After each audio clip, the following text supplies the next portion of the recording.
queria ler um texto na Bíblia, que está na carta de Paulo aos Romanos, capítulo 7, que tem tudo a ver com o que nós vamos falar aqui.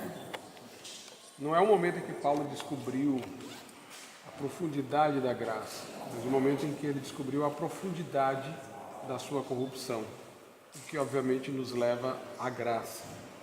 Então, em Romanos 7, a partir do versículo 14, diz assim o apóstolo: porque bem sabemos que a lei é espiritual, eu, todavia, sou carnal, vendido à escravidão do pecado, porque nem mesmo compreendo meu próprio agir, pois não faço o que prefiro, e sim o que detesto. Ora, se faço o que não quero, consinto com a lei que é boa. Neste caso, quem faz isto não sou eu, mas o pecado que habita em mim. Porque eu sei que em mim, isto é, na minha carne, não habita bem nenhum. Pois o querer o bem está em mim, não porém o efetuá-lo. Porque não faço o bem que prefiro, mas o mal que não quero, esse faço. Mas se eu faço o que não quero, já não sou eu quem o faz, e sim o pecado que habita em mim. Então, ao querer fazer o bem, encontro a lei de que o mal reside em mim. Porque no tocante ao homem interior tenho prazer na lei de Deus. Mas vejo nos meus membros outra lei que, guerreando contra a lei da minha mente, me faz prisioneiro da lei do pecado que está nos meus membros. Desventurado homem que sou, quem me livrará do corpo desta morte? O apóstolo Paulo aqui, ele fala, na minha visão, da época em que, zeloso do judaísmo e conhecedor da lei de Deus, e achando satisfação como judeu no que a lei dizia, ele não a conseguia cumprir com a retidão com que ela lhe fazia as suas exigências. Alguém diz: esse texto pode se aplicar a um crente? Pode.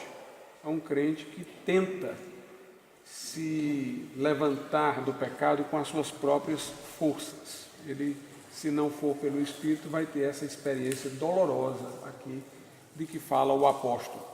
Uma das características de Romanos 7 é o pronome eu, porque eu sou carnal, vendido sobre o pecado, porque em mim mesmo, isto é, na minha carne, não habita bem algum.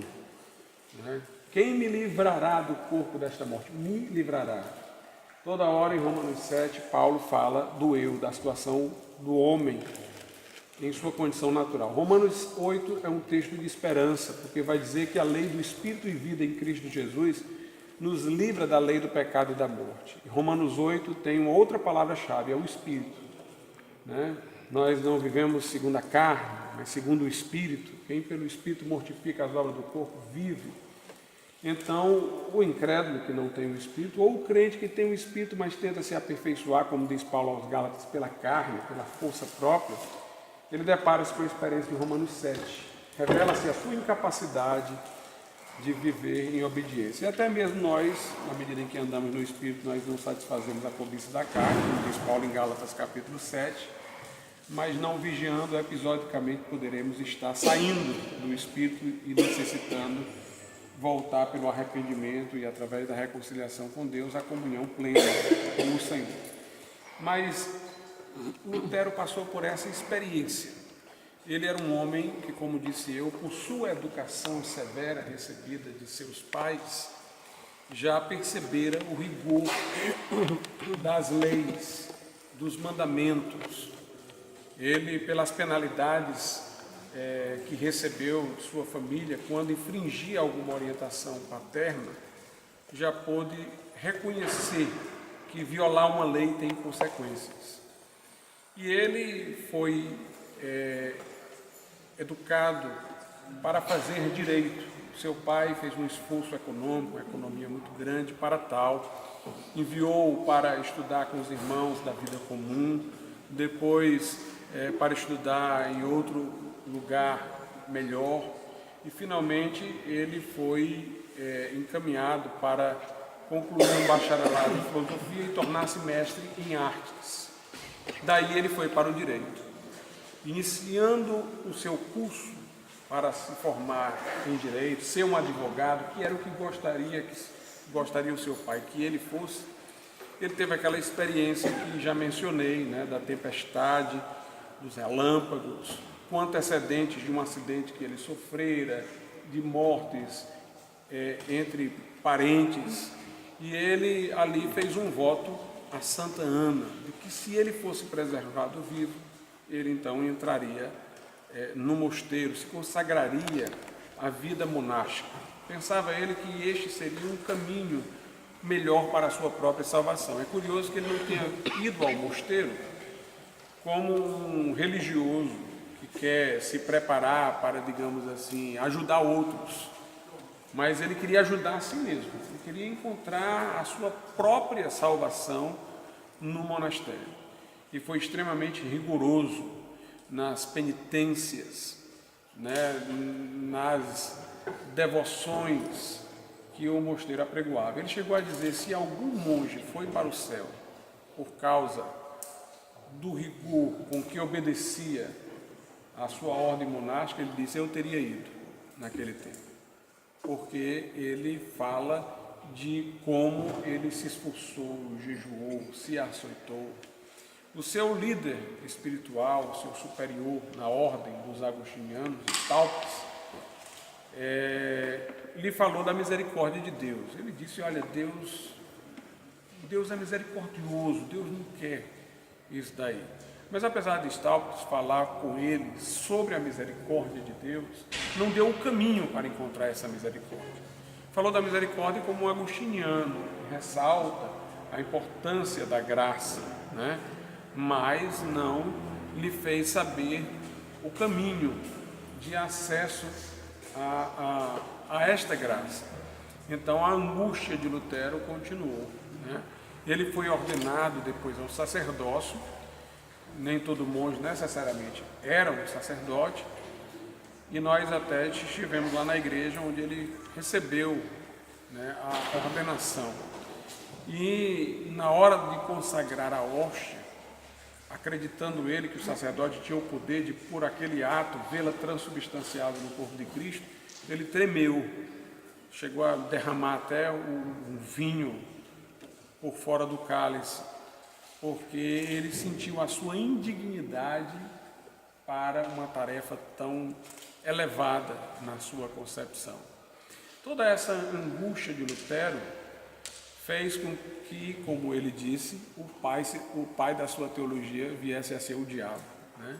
Com isso ele não queria dizer que o diabo inspirou para pensar na graça diretamente, mas o diabo o acusou, o perturbou com os seus pecados, com o sentimento de culpa, de uma tal maneira que ele foi conduzido à graça, conduzido ao Evangelho, procurou encontrar a graça e teve a revelação pelo Evangelho, né? Portanto, a expressão "o diabo é o pai da minha teologia" era mais uma expressão irônica do que uma revelação de que o diabo teria sido o mentor daquilo que ele aprendeu, né?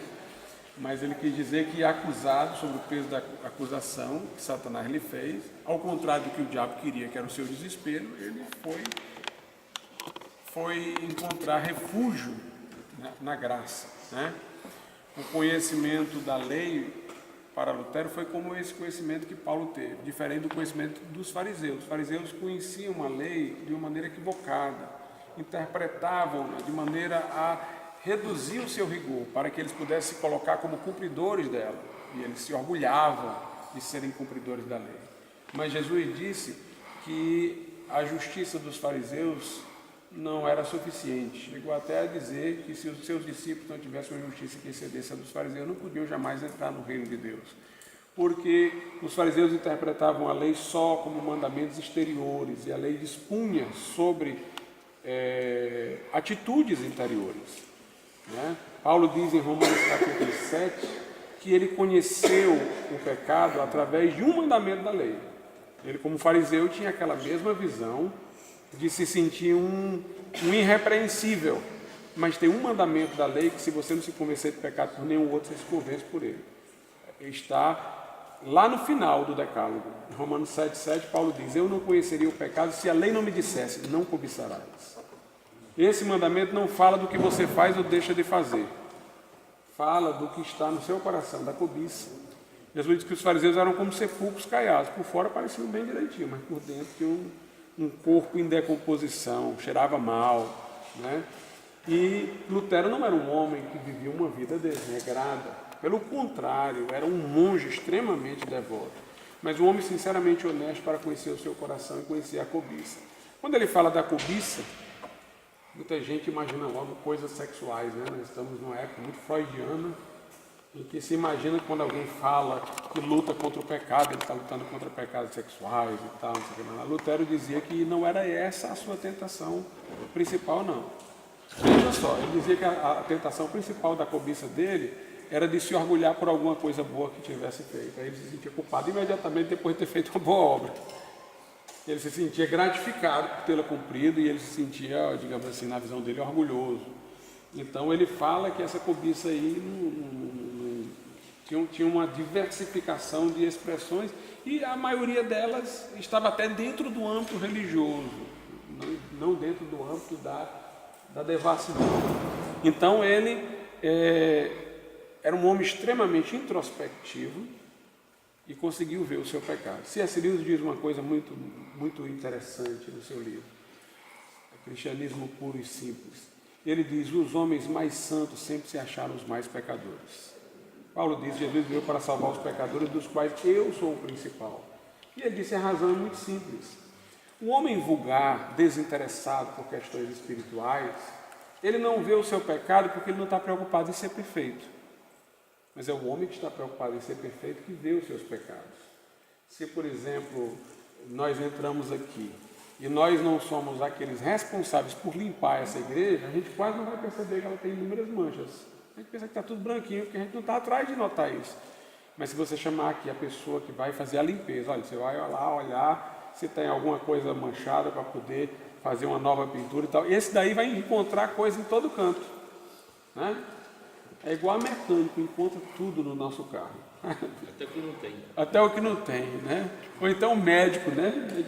A gente pensa que está bom, aí vai no médico e começa a encontrar um bocado de coisa, porque eles estão atrás disso daí, enquanto que a gente não está atrás, normalmente. Então, o homem que procura ter uma vida de acordo com a vontade de Deus é que descobre os seus erros. A gente às vezes fica surpreso de ver pessoas que estão totalmente alheias a Deus, mas eu sou muito bom, eu não tenho nada demais e tal. Como é que essa pessoa... Mas é exatamente por isso. Elas não estão vendo os seus defeitos porque elas não estão à procura da perfeição. É quando a gente está à procura da perfeição que os defeitos da gente vêm à tona. Então Lutero era um homem extremamente devoto e apareciam suas transgressões, sua cobiça, e isso o angustiava terrivelmente. Ele podia mudar a sua vida externa, mas ele não conseguia mudar o seu próprio coração. E aí ele veio aquela pergunta atormentadora: como um homem pecador pode ser justo diante de um Deus santo? Como é que eu posso ser aceito por um Deus absolutamente justo, sendo eu um pecador? Né? Isso o inquietou profundamente. E ele chegou, pela chamada experiência da torre, ao conhecimento do que está na carta de Paulo aos Romanos, conforme nós vimos, foi justificado pela graça mediante a fé. E foi extremamente influente dentro do seu mosteiro. Staupitz foi a vida toda amigo de Lutero, né? Acredita-se que ele tenha se convertido, embora ele tenha permanecido no catolicismo e foi para outro mosteiro. Muita gente conseguiu se manter como crente dentro do catolicismo naquele momento, dentro da vida monástica, porque a igreja não tinha muita ingerência, né? Ainda, depois da Contra-Reforma, não. Aí foi tudo muito fiscalizado. Mas dentro da sua ordem, inúmeros se converteram, porque ele compartilhou com os outros a experiência, né? A experiência que ele tivera, né? Então nós estamos aqui exatamente no mosteiro onde Lutero passou por todas essas angústias e tribulações, né? Onde ele sofreu o peso dos seus pecados e o levou à conversão. E alguém já disse, né? Na Bíblia nós temos como símbolos do Espírito Santo o vinho e o azeite. Ambos só existem através da pressão, né? Naquele tempo que fazia o vinho no lagar, as mulheres esmagando as uvas. E a prensa, né, da azeitona que gera o azeite. Então, homens que se levantam com a unção de Deus, eles passam por uma experiência de pressão. Lutero foi este homem que passou por essa experiência de pressão, mas depois tornou-se um arauto do Senhor, um homem profundamente usado por Deus para compartilhar a graça, né, com os outros. Nós temos aqui o privilégio, portanto, de ver onde as uvas foram pisadas no lagar, né, onde a azeitona sofreu a prensa, né, e nos deu tudo mais que de bom nós tivemos, essa unção que veio sobre o mundo através da reforma protestante. Amém? Vamos aproveitar aqui para a gente fazer uma oração a Deus, né? Não sei, se a gente pode cantar um hino aqui? Podemos, né? Então, antes de nós orarmos, vamos orar primeiro, depois a gente canta, né? Castelo Forte, né? Temos aí o nosso assessor aí, cadê o Fabiano? De música. Mas vamos orar a Deus nesse momento. Santo Deus e nosso Pai, nós te louvamos e te agradecemos, porque o Senhor é aquele que, convencendo-nos dos nossos pecados e dando-nos pelo seu Santo Espírito convicção da nossa miséria própria, nos faz enxergar uma graça tão maravilhosa que se nos apresenta em Cristo Jesus. Te louvamos, ó Deus, porque, como disse Martinho Lutero, o Senhor cria do nada. E é quando nós nos fazemos nada que o Senhor encontra o momento para criar em nós algo novo. Que o Senhor possa operar em nossas vidas para cantarmos sobre a maravilhosa graça, para louvarmos a Deus pela sublime graça que do céu trouxe Jesus para morrer por nós, que pelo Espírito Santo nos trouxe a Jesus para crer, que pela palavra nos trouxe a promessa de salvação e que pelo testemunho do Espírito nos faz saber quando cremos que somos filhos teus por adoção. Por tudo isso, nós te damos louvor e ações de graças, em nome de Jesus. Amém. Amém.